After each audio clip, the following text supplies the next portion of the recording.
मोठमोठ्या लोकांबरोबर टेबलवरती बसलं किंवा मोठमोठ्या डील करत असतील, भलेही ते पेत नसतील, परंतु एक शौक म्हणून चांडाळ दोष केल्याच्या नंतर मग हाच गुरु काय करेल की समोर कोण आहे ते पाहणार नाही. विशेषतः विचार केला तर सर्वात जास्त नशा करण्यासाठी लावणार ग्रह कोणते असतील तर ते दोन आहेत. एक नवग्रह यांना रावणाने बांधून ठेवलेले होते, कारण नवग्रह यांची चाल तर का अति उग्रतेने दारू पिणारे आपल्याला दिसतात. जे सकाळपासून संध्याकाळपर्यंत दारू पिणारे जे व्यक्तिरेख असतात.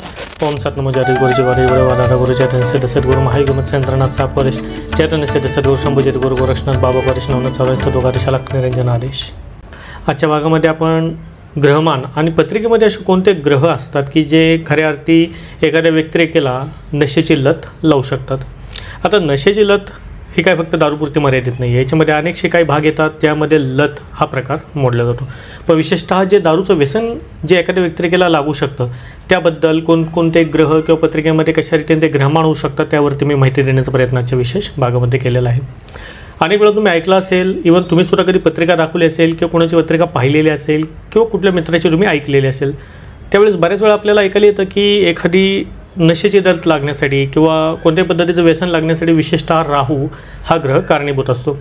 परंतु पहा, एकट्या राहूलाच दोष देऊन काय उपयोग नाही आहे, कारण संपूर्ण कुंडली जोपर्यंत पाहिल्या जात नाही, प्रत्येक घराची पोझिशन डिग्री सर्व गोष्टी पाहिल्या जात नाही तोपर्यंत आपल्याला पूर्णतः एखाद्या उत्तरावरती हे येता येत नाही.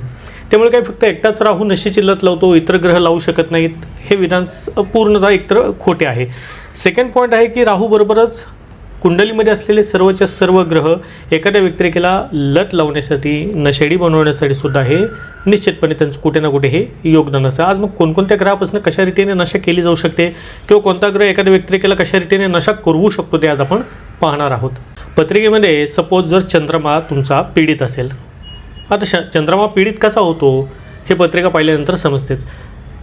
ढोबळ मनाने सांगायचं म्हणजे चंद्रमा आणि समजा शनीची युती असेल किंवा चंद्रमा राहू युती असेल किंवा चंद्रमाचे विषदोष किंवा असे काही दोष असतील किंवा पितृदोष असतील किंवा ग्रहण दोष असतील, अशावेळी चंद्रमा हा पीडित समजला जातो. अशावेळी चंद्रमा पीडित अवस्थेमध्ये व्यक्तिरेखेला मानसिक स्वास्थ्य हे लाभू देत नाही. मग बरेच वेळा आपण पाहतो की एखादा व्यक्तिरेखा डिप्रेशनमध्ये जातो, एन्झायटीमध्ये जातो, सततचे वारंवार येणारे टेन्शन्स असतात, कामं बनत नाही, म्हणून ह्या पद्धतीतले व्यक्तिरेखा हे अल्कोहोलिक झालेले दिसतात. म्हणजेच मानसिक डिप्रेशनमुळे, सततच्या ताणतणावामुळे, न होणाऱ्या कार्यामुळे, मानसिक स्वास्थ्य गमावल्यामुळे हे व्यक्तिरेखा हे यांचं मानसिक स्वास्थ्य नशेच्या रूपातनं पाहिलं जातात. तेव्हा निश्चितपणे त्या व्यक्तिरेख्यांचा पत्रिकेतील चंद्र हा खराब असतो. त्यामुळे चंद्रसुद्धा नशेची लत लावण्यासाठी हा जबाबदार मानला गेलेला आहे. नंतर येऊयात आपण शनीकडे. आता मुळामध्ये शनी जेवढा निगेटिव्ह ग्रह आहे आणि याचा रंगसुद्धा संपूर्णतः काळा आहे. पत्रिकेमध्ये जर शनी बिघडलेला असेल, 7व्या स्थानकात असेल, तर अशा वेळेस बऱ्याच अंशी हे पाहण्यात आलेलं आहे की शनी देवता हे मोठ्या प्रमाणावरती नशेची लत किंवा एक पद्धतीचा मोठा नशेडी बनवण्याचं कार्य हे शनी बनवतात. आणि मुळामध्ये या व्यक्तिरेखेमध्ये नकारात्मकता, निगेटिव्ह एनर्जी किंवा निगेटिव्ह सोच ही एवढ्या ओतपोत प्रमाणामध्ये भरलेले असते एखाद्या व्यक्तिरेखेमध्ये, हा कोणतंही कारण किंवा या अशा व्यक्तिरेखेसाठी कुठलंही कारण मुळामध्ये लागतच नाही. हा सरळ जरी कुठे बाहेर निघाला, एखादा व्यक्तिरेख ऑफिसला जायला निघाला तर त्याला हाताला धरून टेबलला नेऊन बसवेल, हा म्हणजे पत्रिकेतला शनी आहे. त्यामुळे शनी देवता जर पत्रिकेमध्ये बिघडलेले असेल तर निश्चितपणे अशा व्यक्तिरेखा हे पॉवरफुल नशेडी बनतात.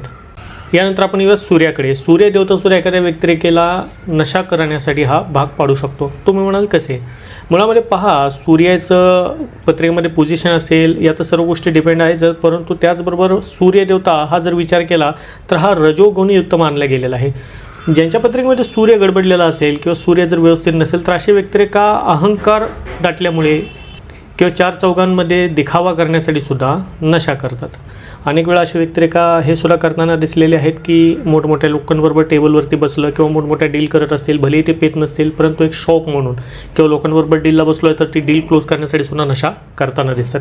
आता पाहूयात मंगळाकडे. समजा पत्रिकेमध्ये मंगळ बिघडलेला असेल, मुळामध्ये ज्यांच्या पत्रिकेमध्ये मंगळ पॉवरफुल जरी असेल आणि बिघडलेला असेल तर दोन्ही कंडिशनमध्ये तो व्यक्तिरेखा हा उग्र असतो. मंगळ म्हणजेच एक पद्धतीचा असं समजून घ्या, एक पद्धतीचा असा ज्वाला रस आहे की जसा ज्वालामुखी तप्त होऊन असा उबाल त्याचा देत असतो किंवा जसा फुटत असतो, तशा अनुषंगाने व्यक्तिरेखेच्या अंगामध्ये क्रोध, त्याच्या नजरेमध्ये असलेला लालसरपणा हा म्हणजे मंगळ आहे. आणि अशा वेळा बरेच वेळा हे सुद्धा पाहण्यात येते की ज्या व्यक्तिरेखेचा मंगळ खराब आहे अशा व्यक्तिरेखा त्यांच्या अंगामध्ये एक तर सततची असलेली चिडचिड, अंगामध्ये असलेली ताकद, वारंवार होणारे एकमेकांबरोबरचे मतभेद, ह्यातनं हे व्यक्तिरेखा सर्वप्रथम काय करतात तर नशेमध्ये जातात आणि नशेमध्ये जाऊन सर्व गोष्टी किंवा मोठमोठे कांड करताना दिसतात. त्यामुळे मंगळ हा असताना मुळामध्ये उग्र आणि पित्त प्रकृती असलेला ग्रह आहे. तर मंगळचं पत्रिकेला बिघडलेलं असेल तर अशी व्यक्तिरेखासुद्धा हेवी नशेडे आपल्याला पाहायला मिळतील. बुधाच्या बाबतीमध्ये म्हटलं तर बुध हा ग्रह मुळामध्ये एक पद्धतीचा लहान मुलगाच आहे, कारण बुधाचं जे स्वरूप आपल्याला पाहायला मिळते ते एक 10 वर्षाच्या बालकाचं आहे.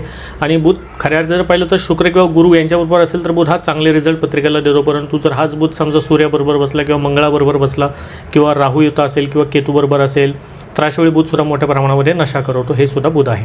त्यामुळे नशेचे जे खऱ्या अर्थी आधी बनवणारे ग्रह हे सर्वात जास्त कोणते असतात, हे विशेषतः 2 तमोगुणी ग्रह हे सर्वात पॉवरफुल मानले गेलेले आहेत नशा करण्यासाठी. ज्यामध्ये आहे मंगळ आणि दुसरा आहे शनी.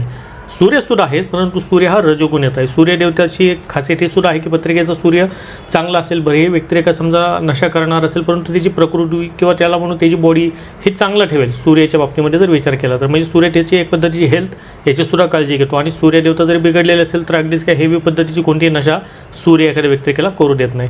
हा व्यक्तिरेखा त्याचं काम साध्य करण्यासाठी एक वेळ काही ना काही ड्रिंक म्हणा किंवा कुणाबरोबर गेला तर त्याच्याबरोबर काम साध्य होण्यासाठी केलेली ड्रिंक म्हणा हा देणारा सुद्धा सूर्यच असतो.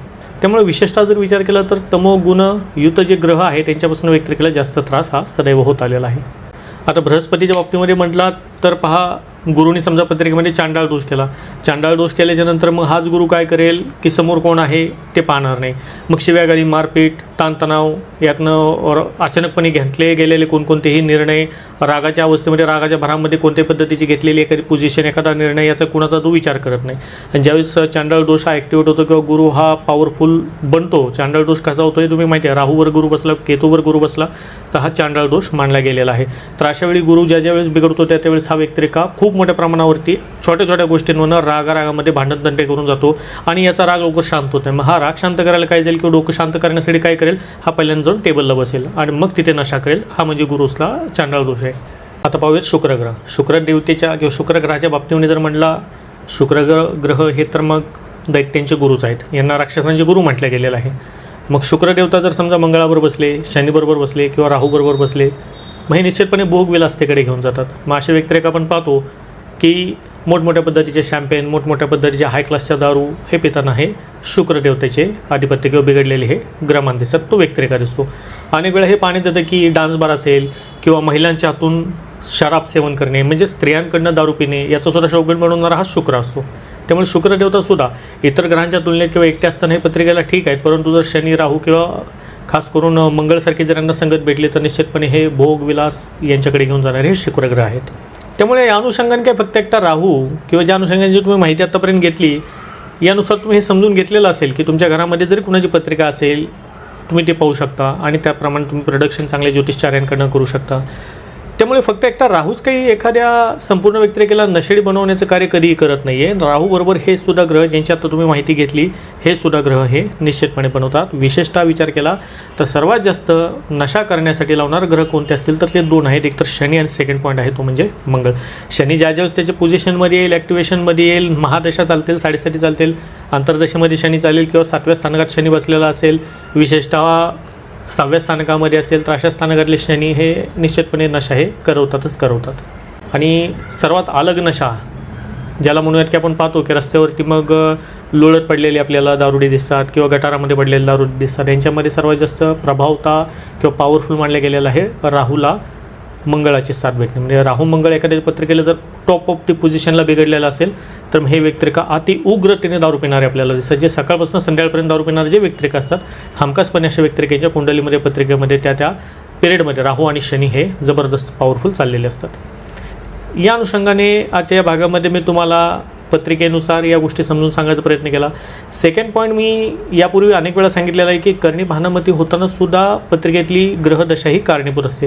आता पहा, एखादा व्यक्तिरेखा अचानक दारू पितो किंवा नशा करतो किंवा त्याच्यावरती कोणत्या पद्धती करणी होती ती लवकर करणी स्टार्टसुद्धा यासाठी सुद्धा होते का तर या ग्रहांची नीती किंवा हे ग्रहांची चाल या अनुषंगाने ज्यावेळेस ते चालायला सुरुवात करतात त्यावेळेस पत्रिकेमध्ये असलेला शनी किंवा मंगळ किंवा राहू एखाद्या व्यक्तिरेखेच्या वरती केलेल्या करणीला अधिक भर घालण्याचा प्रयत्न हा हमखासपणे करतो. कारण काय आहे, तुम्ही सकाळपासून रात्री झोपेपर्यंत जे काही करत आहात, जे काही करणार आहात ना, या सर्वाच्या कृत्यांमागे सुद्धा कुठे ना कुठे नवग्रह असतात हे आपल्याला विसरून चालता येणार नाही. याचं जे रिझन होतं की नवग्रह यांना रावणाने बांधून ठेवलेले होते. कारण नवग्रह यांची चाल आणि नवग्रह यांची दिशा हे कोणी सहजासहजी पाळू शकत नाही, किंवा ज्यावेळेस नवग्रहांमधला कोणताही ग्रह त्याची चाल चालतो, त्याची दिशा बदलतो किंवा कोणत्याही पद्धतीमध्ये काही गोष्टी करायला सुरुवात करतो, तेव्हा त्या अडवणं हे शक्य होऊ शकत नाही. मग यातनं आम्ही काय करू शकतो, तर सर्वात बेस्ट एकच पर्याय आहे की तुम्ही अध्यात्माच्या वाटेवरती जितके शांत चित्ताने पुढे चालत राहाल तेवढी तुमची प्रगती ही निश्चितपणे होणार आहे. ऑदरवाईज जेवढी चुनवती तुम्ही नवग्रहांना देचाल, शनीला देचाल, मंगळला देचाल, राहूला देचाल, तुम्हाला माहिती आहे पत्रिकेमध्ये शनी बिघडला आहे, मंगळ खराब चालू आहे, राहू खराब चालू आहे, मग तुम्ही जर अपोजिट साईडने जर पोहायला सुरुवात केली, मग तुम्ही जेवढे हातपाय माराल मग होणार काय आहे, शेवटी बुडणार तुम्हीच आहात. हे म्हणजे नवग्रह आहेत. समजण्याची एकच गोष्ट आहे की कुठेतरी तुमचं डीपली पत्रिका व्यवस्थित असणं आणि त्याकडे चांगले ज्योतिषांकडनं दाखवणे सुद्धा तितकंच महत्त्व आहे. वर्तमान स्थितीमध्ये मित्र अनेक वेळा बोललो, आजही सांगत आहे की ज्योतिषशास्त्राच्या विषयामध्ये बोलताना खूप चुकीच्या पद्धतीने अनेक ज्योतिषकारांनी प्रोडक्शन केलेले केसेस माझ्यापर्यंत मी स्वतः पाहिलेले आहेत. असं होतो, पार्ट ऑफ द वेगळा आहे, परंतु सांगण्यात तात्पर्य आजच्या भागामध्ये जे सांगायचा प्रयत्न केला हा निश्चितपणे तुम्हाला कळालेला आहे. त्याचबरोबर तुम्हाला समजा शनी महादशा असेल, विशेषतः मंगळाची महादशा असेल किंवा शनी 7.5 असेल, अशा वेळी तुम्ही बजरंग बलीची केलेली उपासनासुद्धा निश्चितपणे फलदायी ही सदैव राहिलेली आहे. त्याच अनुषंगात जर समजा तुम्हाला बगलामुखी माते साधना करता येऊ शकत असेल तर नवग्रहांचं वर्चस्व ठेवणारी सुद्धा माता म्हणजेच महाराणी बागलामुखी देवता आहे. त्या अनुषंगाने सुद्धा तुम्ही हे प्रयत्न करू शकता. अशा आहे भागामध्ये जी माहिती देण्याचा प्रयत्न केला हा निश्चितपणे तुम्हाला आवडलेला आहे. आणि आजचा भाग तुम्हाला आवडलेला असेल आणि असेच कुंडलीच्या बाबतीमध्ये, ग्रहांच्या बाबतीमध्ये किंवा एखाद्या विषयावरती ग्रहांचा परिणाम कशा रीतीने होऊ शकतो अशा विषयांवरती केल्या जाणाऱ्या एपिसोडला जर तुमची पसंती असेल तर येणाऱ्या काळामध्ये मी या बाबतीमध्ये सुद्धा एपिसोड करण्यासाठी उत्सुक असेल. तुम्ही नक्की मला कमेंटमध्ये कळवा. सत नमो आदेश गुरुजी को आदेश, आदेश.